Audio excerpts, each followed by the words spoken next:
What's going on, guys? Happy Wednesday. We're back. We have a very exciting interview. This was actually supposed to happen like 2 weeks ago. Yeah. With Adam Schaeuble from Million Pound Mission. And You're coming in hot today. Yeah, I'm always hot. But no, I'm excited to chat with him. I think a lot of people need this. We're in quarantine. People are asking how to stop snacking, how to, boredom snacking is a big thing, I think, right now, right? Mm-hmm. So how do we solve that issue? We're going to talk to Adam, who's a master motivator. He's going to solve it for us. And we've had him on our podcast a few times. Yeah. Twice, right? Yep. On the Keto for Normies podcast. We've been on his. He has like 1 million podcasts. He has a podcast on podcasting. Which is really cool. Very meta. I feel like meta is a hard word to use properly, but that's a good way to use it right there. Yeah, but I couldn't define meta. Yeah, it's just it's hard to define. Inception, right? That movie. Isn't that very meta? I don't even know if Inception is meta. But if you guys let us know. If you guys have questions in the comments, just let us know with those.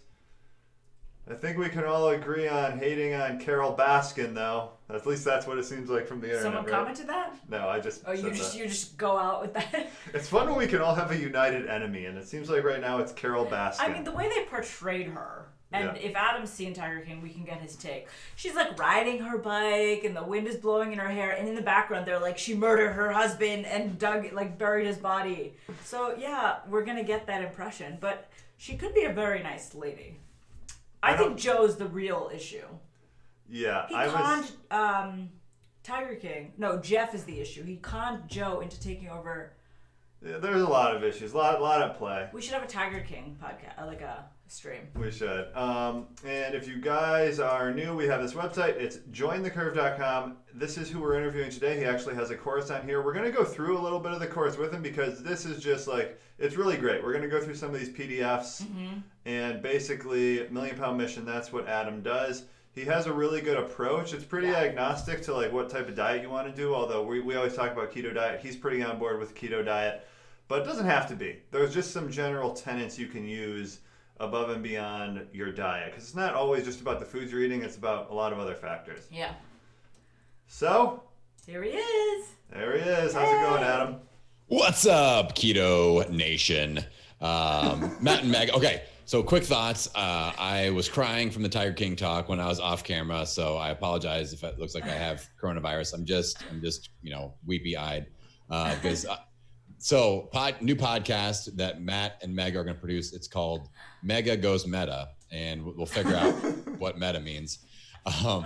But yeah, Tiger King really could have taken place in Indiana. I'm from Indiana. And I see all these frosted mullets and people that wearing. I hear a lot about Gary, Indiana. Is that a really bad place? Gary, Indiana, birthplace of Michael Jackson in the Jackson 5. Oh. Yeah, but it's the murder capital of the world, so not a great vacation spot. But you go south of that and you get Tiger King. Everybody looks like Tiger King. A lot of mullets going on, jorts. Yeah. But jorts are the best. I was like, these are my people, man. This could have been my neighborhood. There is a big cat feline rescue center in our town. The whole thing. And you don't go don't bring kids because the tigers will pee on you and stuff like that. So. There was a whole thing, but I felt very at home with that. But yeah, Carole Baskin just definitely fed her husband to the tigers, 100%. 100%. Yeah, maybe someone's saying we should investigate that for a Murder She Ate episode. Yeah, that would be good. That could be good. I think the actual, isn't the police actually investigating her now? Yeah, I think it got reopened or something. I heard. That sucks. She, got on this show thinking it would, popularize her. And now she's just hated and gonna go down for murder. That's always the game you play when you sign up for one of these things. So we told you guys about this a long time ago, but we were getting interviewed by MTV Real World. Yeah, True Life. True Life. Not Real World. Did it. Not Real World. True Life. Yeah. And it was very obvious by the questions. They're you guys are just crazy. Fitness, keto diet. Tell us more about the mouth tape. How does the mouth tape play? Tell us all the crazy stuff you do. Yeah. And I was I don't think this is really good for us in the long run. So we turned it down, thankfully. Yeah. But that'd been off brand for yeah, for sure. Yeah. And since we're going to be talking a lot about the curve and stuff, guys, I did set up a the next 2 days, coupon code KC Live. You get $10 off the first month. KC Live, one word. I'll type it in chat and just in case you can't understand that. KC Live. The curve. Yeah.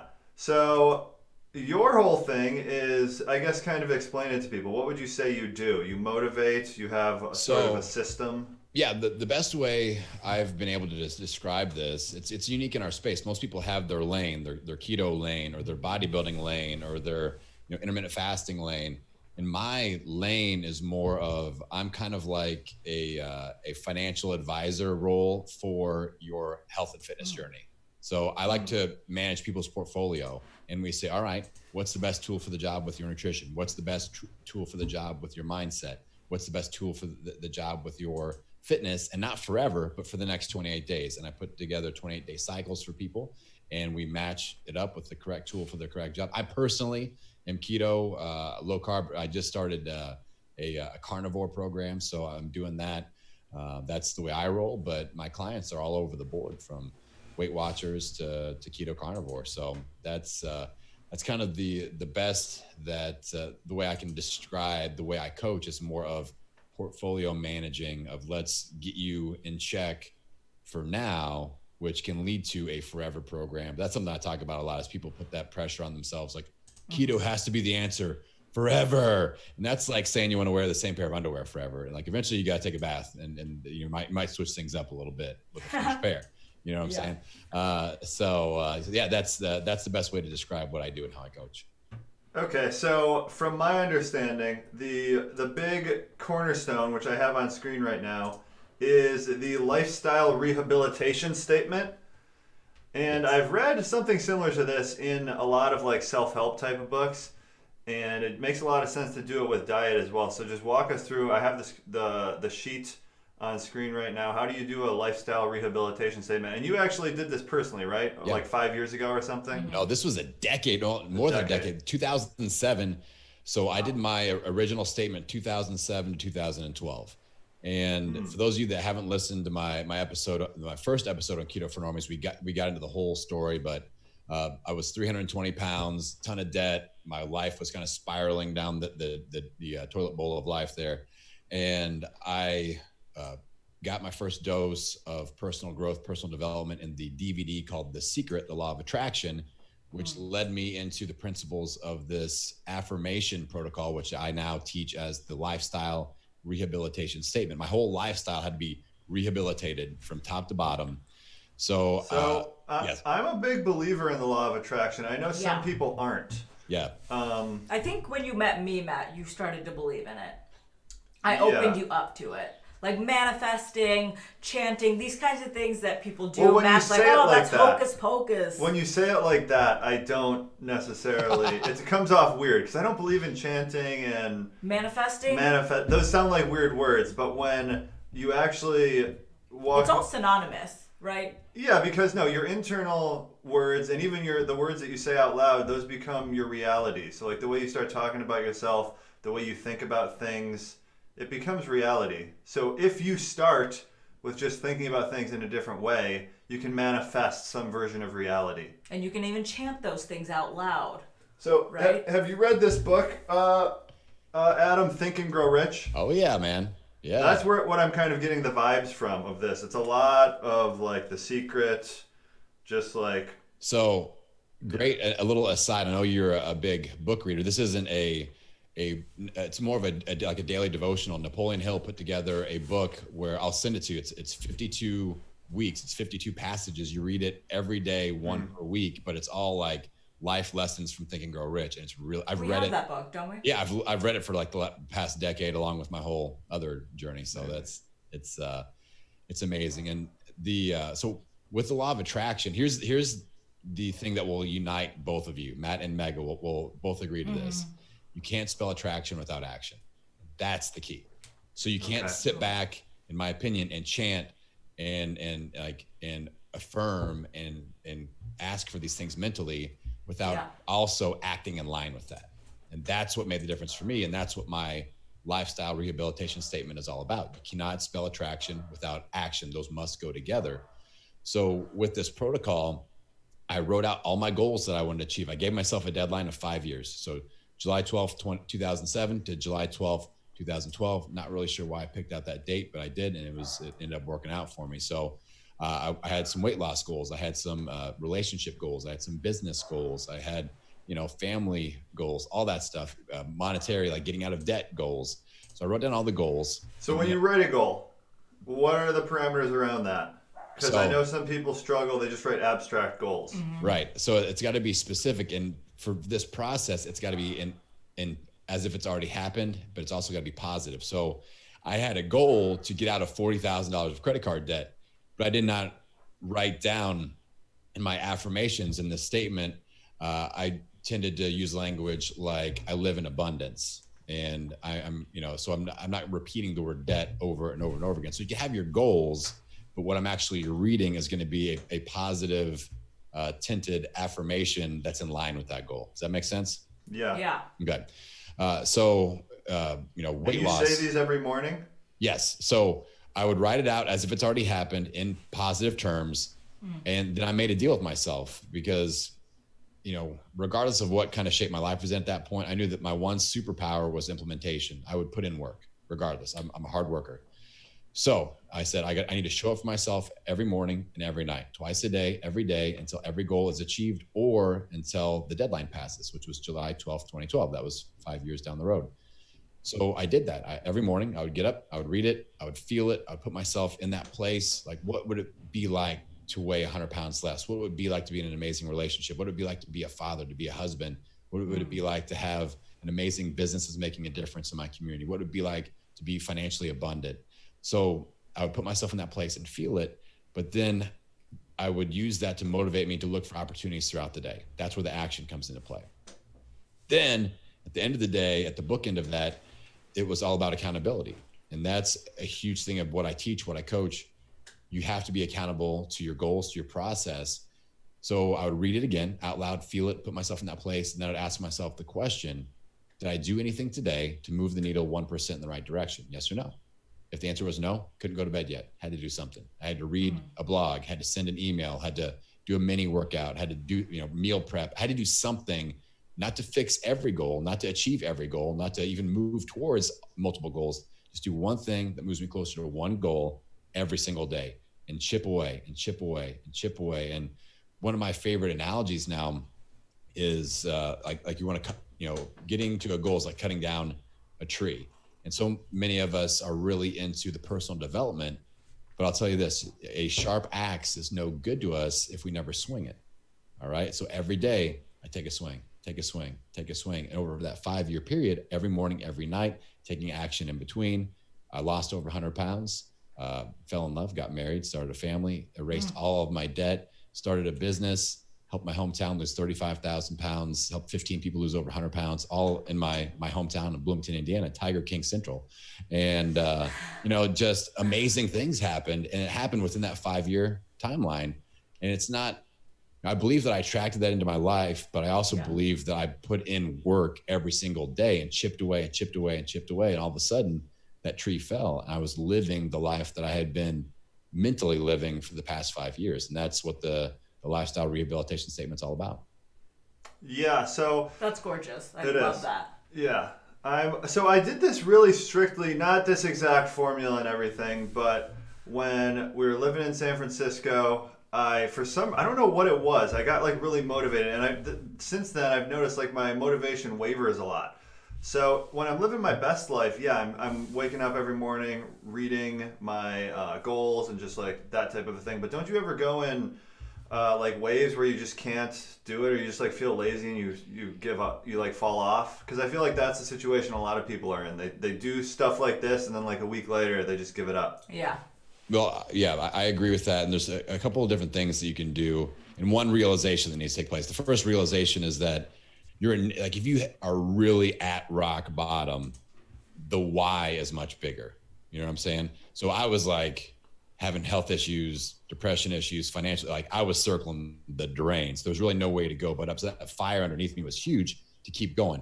If you don't have those things going on, those major life crises that are happening, then the why is a little bit smaller.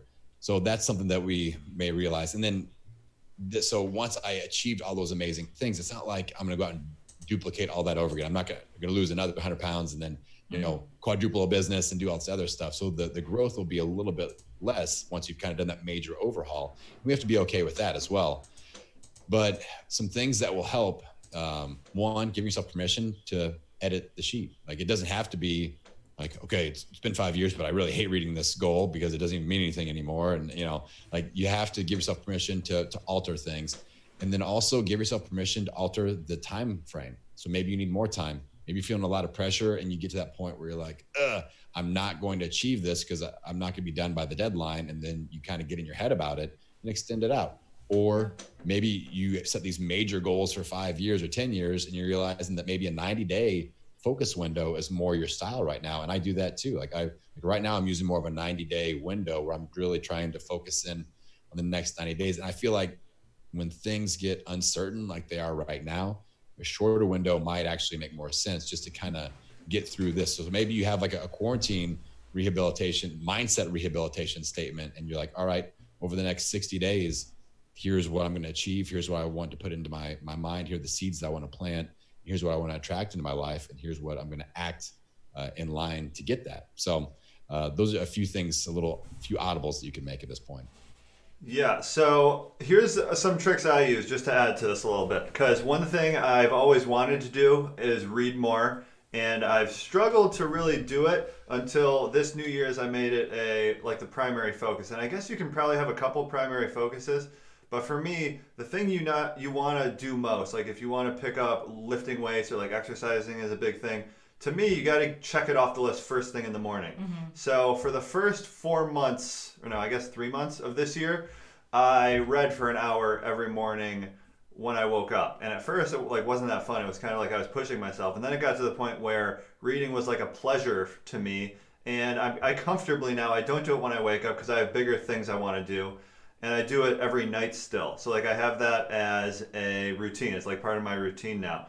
So I think the same thing could be said with a lot of things. I mean, something as simple as parenthood, I think, is the same thing. Like, I wake up every single day now just super excited, no matter what time it is, 5, 6, 7 a.m., to be with Theo, to get his day started, to do things. And that's like just all these things we've put in and invested into him and watching him grow. It's kind of the same thing with everything else. I would agree, but I think it gets a little bit more difficult with diet, which is something that like you can't just check it off the list. You got to do it all day, twice a day, 3 times a day, that type of a thing. At night when it's hardest. Yeah. So is there any tactics that you can like change up these philosophies with diet? And then you're talking time frame, like 90 days, 1 year. What do you think is an appropriate time frame to kind of set your diet goals up for? I love like a 3 to 6 month game plan when it comes to body transformation. That way you have enough time to chip away and see something that's going to, fire you up and keep you excited. But it's not gonna be overwhelming because a lot of people are like, well, there are a lot of people out there that will lose 100 pounds in a year or in a year and a half. So what are we gonna do the rest of the 5-year game plan? So a 3 to 6 month, maybe a 9 month transformation, depending on how far you have to go between where you're at and where your goal is. That's something that you can do. And really, again, focus on not so much like you want to set that goal. Like people love that weight number, but focus on really implementing the action steps into your game plan that are going to lead to that goal. So maybe if you set a 90-day protocol, you're like, all right, I know I need to meal prep twice per week. So maybe you have like an accountability chart and you're like, all right, I need to meal prep. If this is going to be a 10-week thing, I didn't know I need to meal prep 20 times. So you have a chart where you track every time you meal prep and you need to get to 20 X's. And that's something that you can be accountable to. Or you need to hit the gym or do a workout 3 times a week and just multiply that over the amount of weeks that you set your game plan for. So in your affirmation, you could be saying things like, I work out 3 times per week and this is why I feel so much better. I'm able to play with my kids. I'm not getting wind, things like that. But then have some sort of an accountability chart where you're actually tracking the amount of times that I'm big on this when I help people set quarterly goals and things like that. Even like a lot of times people have like a pull-up goal. I want to be able to do a pull-up in 90 days. All right. Well, the goal at 30 days isn't to be able to do a third of a pull-up. It's based off of action steps. Like how many workouts per week are we gonna have to do to have a shot at doing a pull-up? So it's more about a show up goal, and we can measure that out and break that down on a weekly basis. So I'll say, okay, if you want to do a pull-up in 90 days, I need you to be doing pull-up workout number 1 this week, and then pull up maybe twice a week starting in week 4 or whatever. But we'll have an actual like weekly breakdown of just showing up for yourself and showing up for the goal. So that's where a lot of people lose the fire with their goal, is that it's just a number. It's a finish line, where really they need to be focusing on the action steps and the accountability to get to that finish line. Does that make sense? Yeah. So I recently, maybe about a year ago, read this book. Have you ever read it? It's called Measure What Matters. No. One of my favorite books with goal setting. So it's pretty much the concept you just described, but it's like you have this abstract goal. That can be your major goal, like lose 100 pounds. But you got to break it down into key performance indicators, the things that are going to get you, like the leading variables. So if you want to lose 100 pounds, you got to eat under 1,800 calories every single day this month. Like whatever the goal is that's going to actually get you there, the action steps, like you're saying, I think that's a thing a lot of people miss out on, because the term is sort of diminished. Like it's the short-term importance is diminished, because you cannot do your diet today and still maybe in 4 months get to your long-term goal. Like the short term doesn't matter as much. So this is a book that really helped me out with that. And then moving on to another cool thing that you talk about, which I have pulled up here, the identifying your danger zones worksheet. So this is a 3-step process. You want to talk a little bit about that? Yeah, the transformation danger zones, when I get interviewed, people are like, well, when you start working with somebody, what's the first thing that you do? And they expect like I drop some keto knowledge bombs on them, or I have this magical workout. And I go, no, we focus on identifying, analyzing, and preparing ahead for the transformation danger zones. Like that, what are the things that you continuously run into that mess you up, that throw you off your path of your transformation goals? And it's just like this giant, it's so simple and it makes so much sense, but no one does that, because I have this process that I talk about called the black hole of weight loss doom, where it's like a circle. So the top of the circle is we do something new, we get some initial results, life happens, we're not ready for it, we crash and burn and go back where we started, and around and around and around we go. And people think that's the weight loss journey, and that's not at all. That's not it, because we're not making any forward progress. Yeah. So instead of focusing on, tried the Keto for Normies thing, tried Keto Connect, that didn't work, tried Adam's program, that didn't work. That's not the issue. The top of the circle isn't the issue. It's the life happens moment that we weren't ready for. So spring break happened, my job schedule changed. Let's go through a big stuff. one. Yeah. Biggest danger zone probably is after dinner snacks while watching Netflix. No, I would, and then let's talk about the danger zone I think a lot of people face is family. Like Matt could be my danger zone, and I'm with him every single day. Family? Like just tempting you to eat stuff? Yeah, like what if your husband or wife's not on the keto diet, Okay, and that's a big one they're too. stuffing cinnamon buns all day, Yeah. Okay, let's cover both those, all right? Okay. So the process is this: we identify it, we analyze it, we prep and plan ahead for it, so that we don't solve it. I mean, eventually we will, but we get better. We're better prepared for it. All right. So after dinner snacking, huge one. So we've identified like, okay, it doesn't matter if I'm on keto, Weight Watchers, doing yoga, doing CrossFit, whatever. I always crash and burn eventually with after dinner snacking. That would be identifying the danger zone. Well, let's analyze it. Let's look at the parameters around that.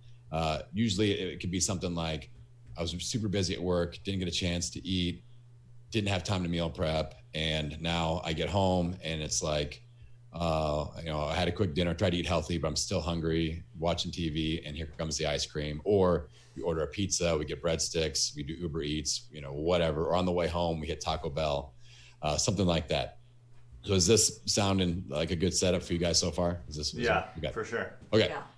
So we've analyzed it. Those are the circumstances. Now we just want to come up with one action step that will help us plan ahead for this situation. And for a lot of times when I'm coaching people that deal with this, and a lot of people deal with this, as you guys know, it's just the fact that we don't have a good, clean binary decision. And if we don't have a binary decision where it's like option A or option B, then we get into trouble. So with the typical situation, people haven't meal prepped, they do not have healthy food ready to go. So when they do get hungry or bored or whatever, it could be like, oh, I could eat healthy. Yeah. But what am I going to eat? So that's another decision. And do I have the groceries for that? How long is it going to take to make it? What ingredient, do I have to go to the grocery? So it's like this multi-step decision, or pizza or drive-through, or that's a one-step decision. So people are opting for the easier decision more often than not. So having creating a binary decision situation where you have healthy option ready to go, Keto Connect, get the recipes. I referred my niece over to you guys. Cool. She's a cancer survivor. She's going low carb to beat her. Like, she saw like some benign tumor growth and stuff. So she's like, do you know anybody has good keto recipes? I'm like, Keto Connect, y'all. Do it. So Jordan Piercy, shout out. She'll be on there. But the creating that binary decision, having the healthy recipes, cooked, ready to go, so that when I would much rather have somebody snack on something that's in line with their nutritional protocol than go off the rails, because that leads to beating ourselves up. That leads to, crashing and burning, falling into that black hole of weight loss doom. So I think that's a really solid action step that we can take in that nighttime snacking situation. Is that helpful for you guys? So snacking could be permitted, for example, but just making the right choices of snacking. Yeah. I feel like the real danger zone is we snack, but then, it's like when people go on vacation. You gain weight on vacation, but that's not really the issue. It's not getting back in line with your after vacation. That's the danger zone. That's where the damage is done. So nighttime snacking, if you do healthy, you get a few extra calories. I'm not stressing out about that. I am stressing out if you just beat yourself up about it. I fell off the wagon again, get depressed, and then just totally quit off that. Yeah. That's what happens to so many people. So let's prevent that. And eventually, maybe it's just a calorie thing. I was dealing with somebody, what a great way to put it. I was coaching someone, coaching very effectively last night. And she was eating 1,200 calories a day, and she was this exact same thing, hungry and snacking at night. I'm like, yo, let's eat more calories, but I might gain weight. Well, we've been gaining weight snacking after dinner. So. Yeah, right. Also only drinking like 17 ounces of water a day. So I was like, let's work on that as well. That's not very much. So just little things like that can help you, slay that dragon. But I would much rather have somebody eating enough, being full, being satiated. And like, if you're eating good, clean keto foods, it's going to be hard. Like, I could see you putting on some pounds if you just destroy a bunch of fat bombs and things like that. We've got to be reasonable, but just giving yourself the opportunity to eat in line with the way that you are trying to eat in line. And if it's a few extra calories, let's not sweat it. Let's move on. Yeah. Let's defeat the next day. All right. And so then what about when family and friends are your danger zone? Divorce. That's the that's No. Okay. So I've done a couple episodes on my podcast about this, and this is a really tough situation.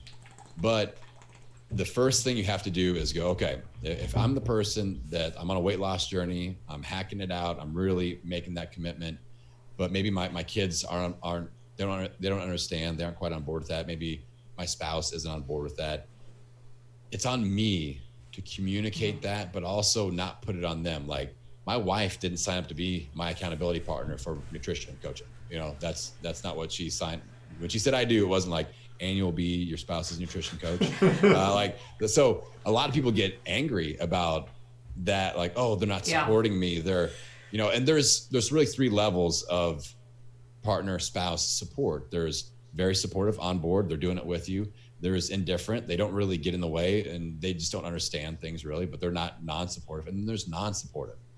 Yeah. So the non-supportive ones are the really tricky people to deal with. Those are the ones that are sabotaging you, putting ice cream in front of you. I have people like waving breadsticks in front of people's faces. Yeah, how do you deal with that? That's tough. That is divorce. There has to be a discussion for sure. You go Carol Baskin on that. That's Great callbacks, Adam. Carol Baskin. So that's just a lack of respect and like not respecting your goals and stuff, right? So what you have to realize is that this person most likely also wants to achieve what you want to achieve. Yeah.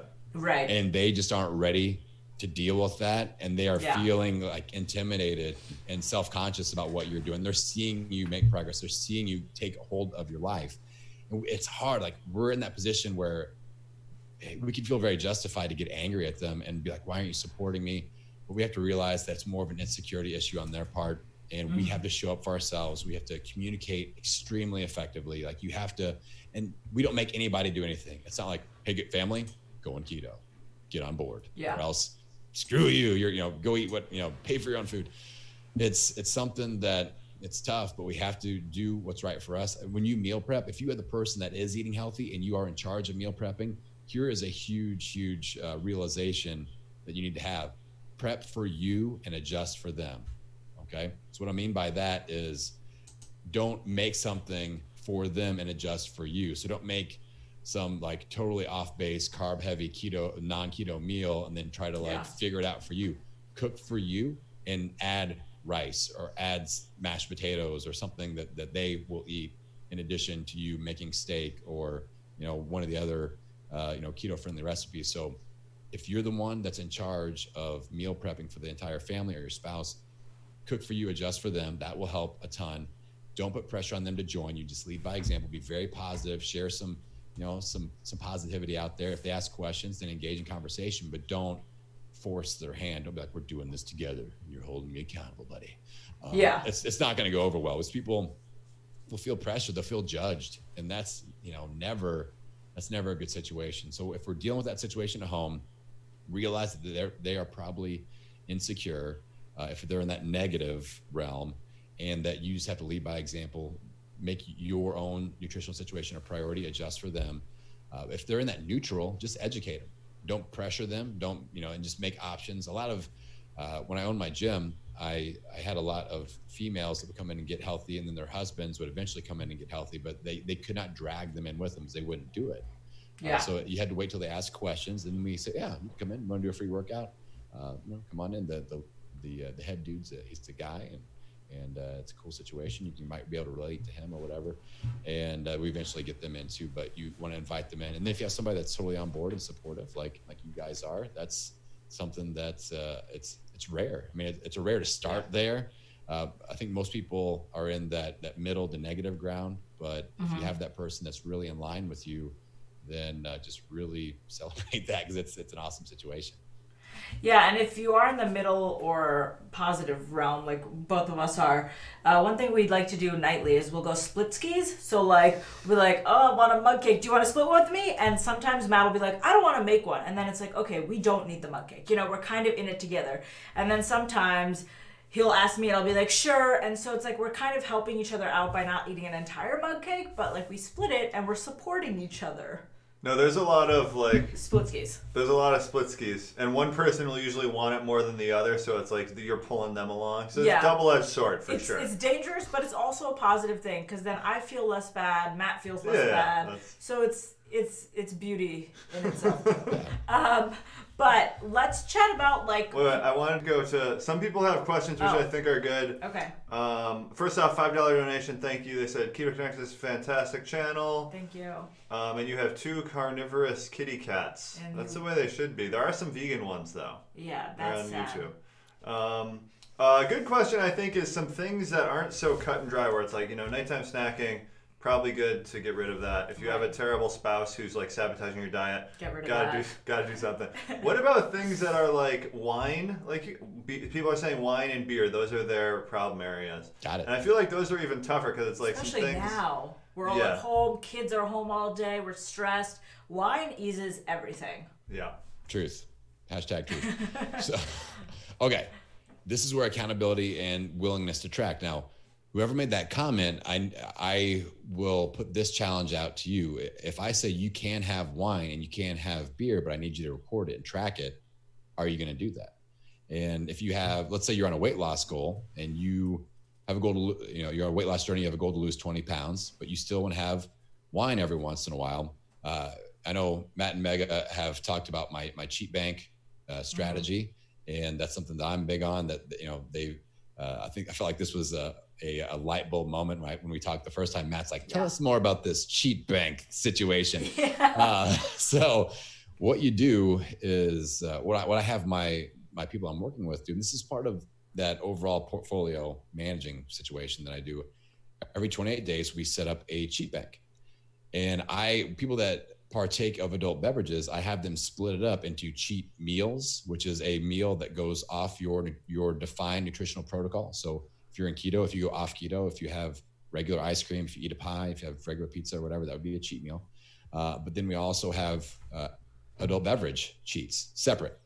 Because what will happen with a lot of people, they're like, I want to have a glass of wine, but I don't want that to be one of my 4 cheat meals for the month, because then it seems like it's not kind of worth it. So I'll just go ahead and have pizza also. When initially they just wanted a glass of wine, that was it, and that could have been the end of it. So we'll split the cheat bank in 2.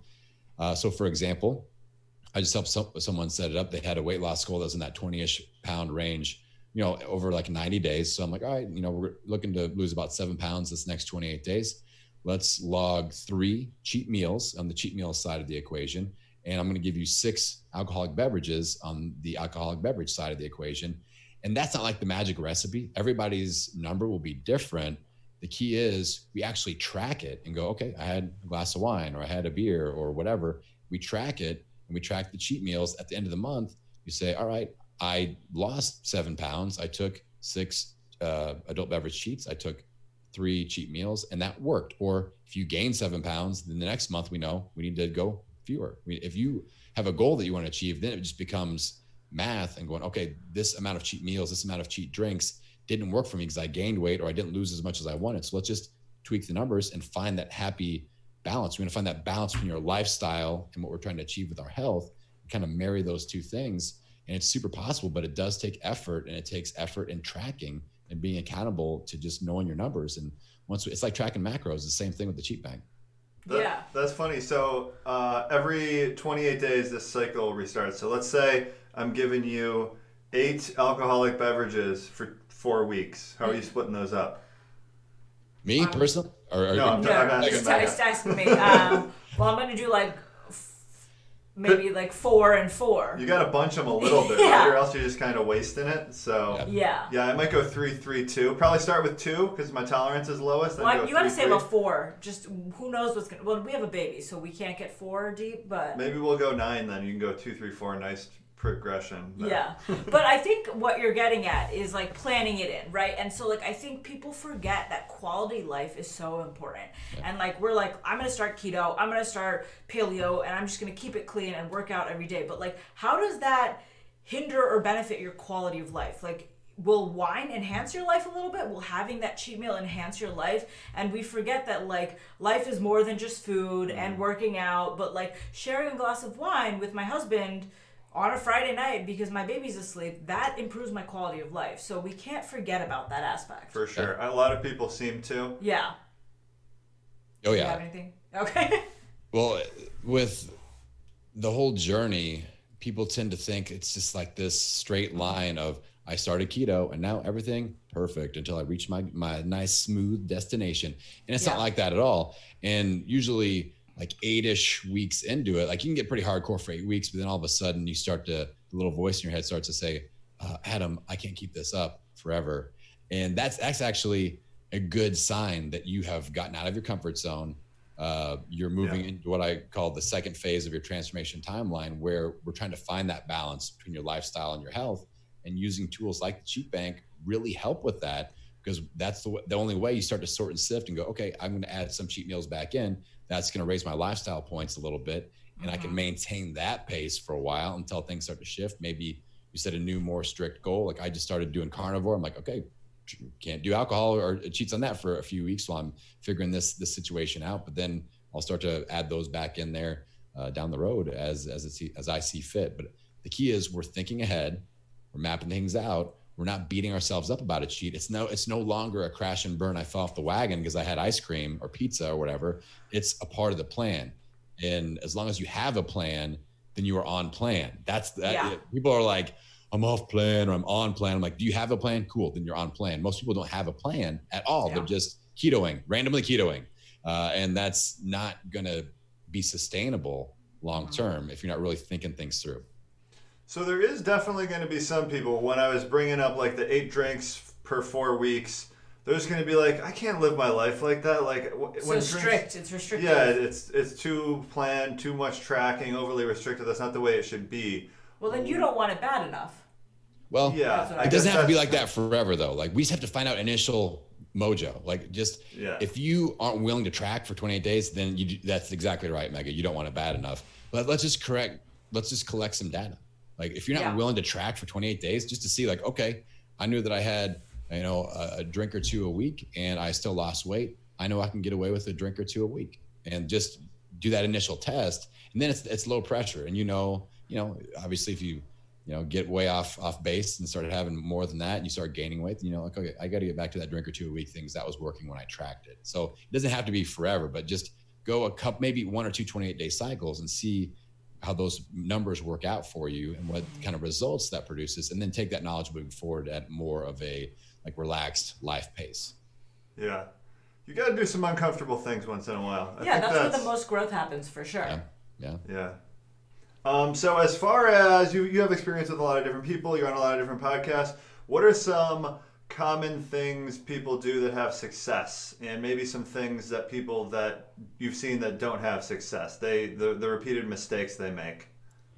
Well, I think as far as having success, people are, willing to work from a game plan. If you, like I just said, as long as you have a plan, then you're on plan. Like if you can't answer that question, then we're in trouble. So that's something for sure. I love to see people commit for 28 days to whatever it is they're doing, nutrition or fitness, hopefully both. So there's a lot of program hopping that happens. Keto today, Weight Watchers tomorrow, add some intermittent fasting. I just went carnivore. But there's always like the 2 to 4 day period in between. That's where the magic really happens. Yeah. So there's a lot of, nutritional ADD happening. And honestly, us as podcasters, we aren't necessarily helping. I did an episode on health and fitness podcast, like ADD situations happening. I'm like, we're very good at what we do. We're very heartfelt in the lessons we're delivering on these topics, and people convert over like, yes, that sounds right. I'll change what I'm doing right now according to what Joe Rogan says. So what I do personally, because there's the fear of missing out as well. Like, this sounds like a great thing. I totally want to do this. It sounds like me. I keep a list on Evernote. I call it my idea bank. I review it every Thursday, and I pluck stuff off that tree as I see fit. So as I listen to podcasts, as I educate myself, it goes into the idea bank, but I don't change what I'm doing for a 28-day cycle. I give it 28 days to see what kind of results I'm able to produce. Because if we're always changing things and we do get a positive result, we don't know what worked. So we have to develop it. No, that's a good idea. It's like how people say with like the Amazon purchases, you put it in your cart or whatever, you can't buy it for a month. Or like at least a week. Matt just waits until I buy it because he has like so much in there. It's like 40 books, and I'm like, do you need all 40? He's I'm stockpiling ideas, and I don't want to forget about it. But he won't pull the trigger. So you got it. That's where the action comes in. What you were talking about, right? No, I love this because same thing with me. Like I listen to something on like Joe Rogan or like Dave Asprey. They say something, and it's like, oh my gosh, there's mycotoxins in my coffee. And it's like you immediately want to just change everything you're doing to accommodate what you just heard. But I think that's a good idea. Like stick it somewhere so you don't forget. And then review. Because you liked it originally, right? Yeah. Because we're so short-term minded. We're like, this is the missing link. This is the key. This is the new superfood. I need it immediately. Like next day prime delivery. Let's do it. But I think, that's good. I haven't thought about it. For those of you that listen to podcasts and you're kind of podcast junkies like we are, book junkies, like make an organized list and then cite the source, put the link where the source is so you can go back and review it. And I do that all the time with my podcast, and you can link the show note type stuff and all that, and it's super efficient. That way you can that way you're also not making an emotional reaction. Like you're able to think through it a little bit more before you hit that purchase button or whatever it is you're going to do. So someone's saying, I like the idea of setting myself up with a certain number of cheat meals. I think that'll help my journey. I seem to be stalled for a while and need to do something to change it up somehow. So someone coming in, I guess, in the first 28 days, so most people you're dealing with, are we talking like they're just coming off standard American diet, or they're doing like a yo-yo diet, trying to find what works for them? Is that usually how people come to you? Yeah, most people that come to my show and start tuning into what I have to say have gone back and forth quite a bit with. They've tried a lot of different stuff. They've done the Weight Watchers, they've done personal training, they've done jazzercise, they've done yoga, they've done CrossFit, they've done high carb, they've done low carb, but it's all really sporadic, and they just need some structure, they need some accountability, and they need just a format. And that's something I've recently changed with the show, where I used to have like a full-blown membership. I took all that away, and I made it open and free to everybody listening to the show, because what I found was that, the goal is the $1 million mission. Like, that's my goal. If I achieve that, then the dollar signs will take care of themselves, in my opinion. Mm-hmm. So with our show, with our whole ecosystem, whether people watch me on Instagram or on my newsletter or whatever, we operate in a 28-day cycle. I provide that structure for everyone that's listening in. So on my newsletter that went out this week, I'm like, it's week 1. Make sure you have your battle plan workbook filled out. That's my tool for the 28-day game plan. We're doing accountability sprint week, so everybody's reporting their food and fitness in our Facebook community. Week 3 is always challenge week, and so in 2 weeks we're doing a minimalism challenge. We're going to declutter one area of our houses, pick an area, and donate one item every day. So, but this is all just encapsulated in the community. Week 4, I do one-on-one hot seat sessions on Zoom, like we are, and I'll record those and toss them up, and I put them out as a podcast episode as well. But I figured out that if I can provide that structure, that's the missing link, just the overall strategy, that portfolio management, and make sure that we're taking action in line, setting 28-day goals, being accountable to those goals, forming what I call accountability buddies, then we can make more progress together. So that's kind of the philosophy that I've taken with my show these last few months, and it's working really well, and people are enjoying it. So that way they're not doing that start and stop. We're always within a 28-day regimen. It's just like this spiral of maybe one doesn't go as well as you had hoped. Maybe you totally disappear, go MIA, but it's that backstop of me in their ear going, hey, time to start that next 28-day cycle. Let's fill out a workbook. Let's start making progress. So maybe it's a 2-week slide instead of a 2-month slide. So I'm back in their earbuds saying, okay, week 1, week 2, week 3, here's what we're doing. And just initiating that momentum through the show and kind of the way I operate the whole system. Yeah. So, okay, let's talk about a lot of people. We've been at home, for like almost a month now, right? Maybe like 2 to 3 weeks. So it's a good time. People probably got a little lazy at first. That's understandable. Then when you're lazy and just bored for long enough, you just like become motivated out of boredom somehow. I'm sure we've all experienced that, like in the summers in like high school and stuff. Yeah. So what do you do when you just like lack motivation for weeks in a row? Do you have any tips to like jumpstart things and get after it again? Yeah. So, I mean, let's be specific to where we're at right now in the world. Like quarantine life, this is messing with a lot of people, with their health, with their fitness. Yeah. And so I'll give you a little bit of a process that we can do to get out of our quarantine funk and get back in the fight to reclaim control over our health. And the first, like the phrase, if you guys don't connect with anything that I've said so far or anything I'll say after this, I want you to apply this one phrase, and it is this: when we can't be at our best, we can still do our best. All right. When we can't be at our best, we can still do our best. So right now, gyms are closed. Can't be at our best with our workout. You probably had some amazing like Russian conjugate plyometric bodybuilding shredder program going at the gym. It was all you had your personal training sessions booked.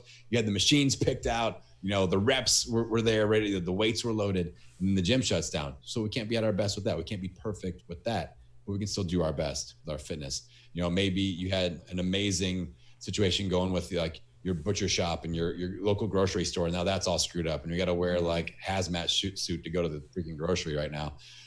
So all these situations are off normal. And the issue we're dealing with now is people are waiting for life to return to normal for them to return to their routines and their nutrition with their fitness. And that's a mistake. So that's the first realization. We can't be at our best. We can still do our best. And you got to think, all right now, what's out of my control? And I think I'm not going to tell you to be blind to the things that are out of your control, like the government response to this, all the stress, the spread of the disease and all this stuff. But if we can label that out of my control, that just seems to help me, at least. I'm like, okay, I can't control how our president reacts to certain things or the World Health Organization or whatever, the spread of the disease. I can't personally control how all that goes down. And that helps me de-stress a little bit. And bonus side tip for those of you that are really stressing about this, I was checking my CNN app like every 5 minutes, and it was just, it was freaking me out. So I've been on a news detox. What I do, I'm gonna give someone a shameless plug, a shout out. One of my favorite podcasts is called the Newsworthy. My friend Erica Mandy, she does 10 minutes every morning, a full summary. It's positive, it's fair. It's not like fear driven stuff. And so that's all I do in the morning. Newsworthy, 10 minutes. I do not look at any other news throughout the day. And it's helped me tremendously with my anxiety levels. That's helped me kind of do the next step, which is controlling what we can control. So I can control what goes in my ears, what's in my mind, being informed, but not scared. That helps me quite a bit. But just being in control, like what can you do with your fitness? Like what's the best that you can do right now? We're not waiting for perfect. You've got that program ready to go when the gym reopens. What can you do now just to make positive progress? And the same thing with our food. What can we do with meal prep? Like we should be meal prep freaking ninjas by now, by the time this is all over, as we have time to do it. And while you're cooking, like you can be working at your desk and cooking something in the oven at the same time. It's amazing, multitasking. So controlling those sorts of things. But then the real thing is, again, it comes back to actions. So right now, I love this challenge. I've been doing this every episode of my show. And then when I guest on other shows, I call it my implementation alarm challenge. So what I want you guys to do, if you're feeling like you are in a serious rut right now, which a lot of people are, then set your phone alarm for 24 hours from right now. So if you're watching this live, that'd be like 11:24 a.m. For Thursday, tomorrow. Set that alarm, and you have to do something to correct course, even if it's a tiny, tiny thing. If it's maybe just meal prepping, if it's reading one of Matt and Mega's blogs or something, just do something to correct course, to reclaim control over your path in the next 24 hours before that alarm goes off. Just do one little thing, just initiate momentum in the right direction. And most of the time people forget about it, which is the beauty. When that alarm goes off, people are like, why is my phone ringing right now? And they're like, oh, I made a promise to myself and to Adam that I would do something. So then you just do it right then. Maybe you check out a blog, you do a workout, you meal prep, whatever it is you decided to do, then do that when the alarm goes off. And that way we actually initiate momentum. Again, because it's the whole axe thing. Like we've been sharpening the axe for the last hour. It's time to swing it. All right. Yeah. And we're never chop down that tree unless we start swinging. So that's what you got to do in the next 24 hours. It's like the opposite of that saying, like if I had an hour to cut down a tree, I'd spend 45 minutes sharpening my axe or something like that. Yeah. But so we can't just, the key note there is we can't just sit and just sharpen the axe. That tree will never fall down. And I think a lot of people are into the personal development mode right now, but we have to ask ourselves, all right, what action am I taking that's in line, that's, from the development to our goal that we want to achieve from that development? What action step can I take to, get me going in that correct direction along that path? So, yeah. You can also take some chops, sharpen. It's not like such a binary thing. You can do them both at once. You can adjust. You can adjust course. Yeah, like you were saying. Yeah, you can change up your plan. Yeah, I mean, it's just hard because I know it's when you feel like you have no control over your diet, it's tough to like even be receptive to advice. And like, I just know what's worked for me, which is doing keto really strictly at the start. And just like giving myself permission. I guess the big thing I always say is like, which this might be counter to what you say, is like when people are first starting, don't really have too much of a calorie limit if you can have a long-term mindset where like being adapted to keto, it's gonna help you down the road restrict calories, but maybe like at the front end, maybe don't worry too much about calories, because then you're kind of treating it just like every other diet, which is like a weight loss quickly type, like what's the scale going to say in 2 weeks type of a thing. Or we've even mentioned, but now that I think about it, it's probably not great advice, but like if you're starting out the keto diet and you're thinking already like, where's my first cheat meal? It's like, where's your head at, right? Like you're so focused on already cheating, but you haven't even hit the ground running. But with you, it's like, well, if the majority of people I think want to have the luxury of eating off plan or like enjoying some things that are probably not in their diet. So having that cheat meal planned already at the get-go could be a really good way to go about it. So do you have like a time frame in which there are like no cheats, at least for the first 2 weeks, 3 weeks, 4 weeks? Yeah, great question. And that's I know that question would pop up, so I appreciate you guys asking it. So with an initial run, I'm totally on the same page as you with the whole calorie thing. Like when I coach somebody along a ketogenic journey, the first 2 weeks, I am like force feeding them. I'm like, you need more calories. Like I'll have them track, but the main rule is eat until you are no longer hungry. If you're hungry, keep eating. So you're satiated. Because I want to find out what calorie number that looks like. It's before we even worry about a caloric deficit. Most people come to me and they're eating 900 calories a day or whatever. I'm like, bro, I eat that in one meal, man. Like that's like, you guys, we've talked about how much I eat before. So this is, I can put it down.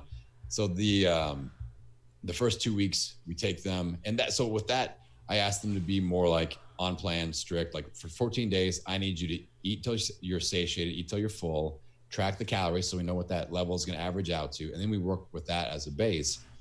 No cheat meals or cheat drinks during that time frame. And then so for initial 28-day cycle, a lot of times I'll be like, all right, we'll do 2 cheat meals, but none within the first 14 days, something like that. But the other rule is you don't celebrate a weigh-in with a cheat meal. Very important. I do not want those things connected. I made that mistake when I first started my boot camp program here. Like Sunday was weigh-in day, Sunday was cheat day, and people started to get those connected. So there was just this. It was just bad, a bad little flow of I weigh, I cheat, I weigh, I cheat. So then I started offering Friday weigh-ins because it was more beneficial to my schedule as I started becoming a dad and had weekend things. And all of a sudden it was Friday, weigh in, cheat, whoops, messed up on Saturday, cheat. Might as well do it on Sunday too, cheat. And then so we would have 4 days on, 3 days off, and you start associating those two things. So if it happens that like there's a birthday celebration on the same day you weigh in, if that's just coincidence, then that's fine. But don't do I weigh in and then I take a cheat meal right after that. I highly and strongly urge to not do those two things together. Another thing is, I feel like a lot of times when we actually are motivated enough to take the time to like fill out this game plan for ourselves, we're in like a very aspirational mindset. To where like if I'm filling out my 28-day plan that I'm going to commit to, it's going to be no cheats, flawless everything, So do you have any mechanisms to combat that? Because we always like my plans. If I was just more measured in my approaches, I'd probably execute them a lot better. Okay, another great question. That's another one of my rules is we don't ever put 0 cheats because that's an automatic beat myself up situation if we do slip and mess up. So there's always at least one break the glass in case of emergency cheats. And that's just, and you don't have to take, that's the other thing. You don't have to take these and talk about a win. I have a client that I've been working with for several years. She's lost over 100 pounds, like huge transformation, amazing young lady. And at first it was like living for the cheat meals. Now we'll put 4 or 5 in the bank. She'll take 2 or 3. And I'm just like, Mandy, look at what you're doing. Like, you didn't take all the cheats. And at the beginning, you were like living for the cheat, setting your watch by the cheat. And now you're like, I just didn't need it. And like, just mind blowing, huge growth. And we can get there, but it's just a part of the process. It's like bench pressing. You got to put in the reps to get stronger and getting, doing this a 28-day cycle once, you learn some things. But I put this challenge out to my community members. I go print out 13 workbooks. If you do 13 28-day cycles, that's 1 year. Can you do something 13 times in 1 year that takes about 20 minutes? It's up to you. If you can do that, put in those reps, and you just imagine you think 28 days in advance, you identify your transformation danger zones, you map out your nutrition, you map out your fitness. I got a little habit tracker in there where we track one habit, and we do that for 13 times, 13 cycles. That's how Mandy went from living for the cheat to not taking all of her cheat meals. And it's just a mind-blowing, personal growth journey, but it's very doable. It's very possible. You just have to show up for yourself and show up for your own goals and be willing to put in the reps like Mandy did. Awesome. So that's about the end of our time. And people are asking, where can they find you? Where can they find me? Well, first, millionpoundmission.com. That's like the hub. But I love Instagram. And here's my thing with Instagram. And you guys always test me whenever I get involved with you. My Instagram account starts a hopping. So if you guys follow me on Instagram, I will send you a personalized voice message to welcome you to my page that says your name. I do this with every single person. And again, when Matt and Mega mention me on Instagram, things go crazy. But I love to connect. Like I live to connect, and I love to let people know. Like I freak them out. You know, I'm like, hey Mega, thanks for checking out my Instagram page. I just want to let you know there's a real person on this side of the equation. I'm not a bot. I'm a real person. I love to connect. If you have questions, just send them over. I'll answer them. And it's getting harder to do that, but I'm still committed to that. So you guys can test me. If you follow me at Million Pound Mission on Instagram, I'll send you a voice message. It might take me 5 or 6 days. You know, I'm doing all my kids, distance learning and stuff. So my time is different now than it used to be. But I just want to let you guys know that I am eager to connect. I need more people to help me reach my goal of the Million Pound Mission. So I need more people coming in, donating their weight loss, and striving towards that big number. But no, how many pounds are you at? We're approaching 60K, man, and that's all donated. But the last few months, I've gotten much more serious on reminding everybody. Like during week 4 of our 28-day cycle, I'm on the podcast, I'm on Instagram, like, yo, donate your pounds, because I'm never gonna reach it if you don't donate those pounds. But no, it's something that it helps us all feel like we're a part of something. And I feel like that's needed now more than ever. I'm not going to ask you for your email address. I'm not going to ask you for your credit card number. I'm like, pop on there, millionpoundmission.com, donate your weight loss at the bottom of the page. If you lost 7 pounds in the last 28 days, because you've been, you implemented something, maybe you did a cheat bank or you did a workbook or whatever, then donate those pounds. You'll see the ticker go up, and it's a pretty cool experience. And it's something that I'm really, really proud of. So yeah, millionpoundmission.com, Million Pound Mission on Instagram. I will DM you a voice message with my big Adam voice saying, welcome to the Instagram page of the Million Pound Mission. Awesome. Oh, and we didn't even mention, you yourself have lost over 100 pounds, just in case people were wondering. Yeah, that's why I'm known as the PhD. The previously heavy dude. Yeah, I weighed 327 pounds. And did I ever tell you guys the story about the initial PhD story? How I started calling myself that? You might have, but go ahead. Refresh your memory. I know we're running short on time. I basically snuck onto a podcast that was only for doctors that I knew I would crush, because I was like, so I had to fill out like a prereq form, and I just put PhD behind my name. I was like, I know I'll crush this interview, so it's not going to even matter. But she's like interviewed like Dr. Oz, Deepak Chopra, like all these big time doctors. So I'm like, I just rolled with it. I went Tiger King on them, and I just made up some initials, made up some credentials. And then I crushed the interview, and I was like, she's like, I want to have you back for my New Year's Day interview. I was like, awesome. But let me come clean. PhD, previously heavy dude. She just started dying laughing. She's like, I love it. Still have me back for New Year's Day show. We crushed it there too. And so that's awesome. Said my episode did better than Dr. Oz. So I was like, boom. That's that makes sense. Bring a little PhD energy, that's what we try and do. Awesome. Yeah, thanks so much for joining us. I appreciate you guys. You are awesome. I appreciate everybody out there in Keto Connect land. And get in that Curve membership. I take you through a whole course that I custom built. Like if you feel like any of this is vibing with you, get in the Curve. It's 100% worth it. You've got the PhD guarantee. If you don't like it, I'll come to your house and give you a hug and console you personally. No, I can't do that, but I will send you a voicemail on Instagram. Awesome. Thanks so much. Thanks so much, Adam. Yep. Thanks, guys. All right, guys, that's going to do it for the interview. Yeah. And just in case you guys were wondering, we do have a new blog post. One sec. Okay, yeah. We do have a new blog post. It is for Easter recipes. So if you guys are looking for those, I'll put it in chat. It's Keto Easter recipes on ketoconnect.net. It's the 10 best Easter recipes we have.